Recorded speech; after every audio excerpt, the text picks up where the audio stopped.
বিপিএলে রাজশাহী দুর্বারের স্থানীয় ক্রিকেটারদের বেতন সংক্রান্ত জটিলতায় গতকাল অনুশীলন হয়নি। পরিস্থিতি সামলাতে বিসিবিকেও পদক্ষেপ নিতে হয়েছে।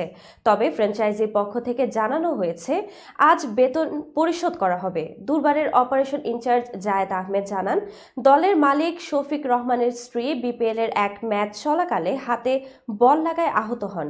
চিকিৎসার জন্য তাকে ব্যাংককে নেওয়া হয়, আর মালিক তার সঙ্গে ছিলেন। এতে ব্যাংকিং কার্যক্রমে সমস্যা হয় এবং ক্রিকেটারদের চেক বাউন্স করে।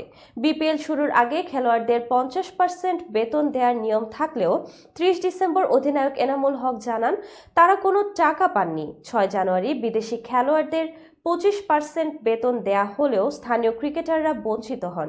9 জানুয়ারি দেয়া চেক বাউন্স হলে নতুন করে অসন্তোষ দেখা দেয়। এ প্রসঙ্গে জায়েদ বলেন, আমরা ক্রিকেটারদের আগেই জানিয়েছিলাম মালিক দেশে ফেরার আগে যেন চেক ব্যাংকে দেয়া না হয়, কিন্তু ভুলবশত কয়েকজন তা জমা দেন। তবে আজই বেতন পরিশোধের নিশ্চয়তা দিয়ে তিনি বলেন, 16 জানুয়ারি ক্রিকেটাররা তাদের প্রাপ্য টাকা পাবেন। 25% নগদ এবং বাকি 25% চেকের মাধ্যমে পরিশোধ করা হবে। দেরির জন্য দুঃখ প্রকাশ করে তিনি আশ্বস্ত করেন, এ ধরনের ঘটনা ভবিষ্যতে আর ঘটবে না।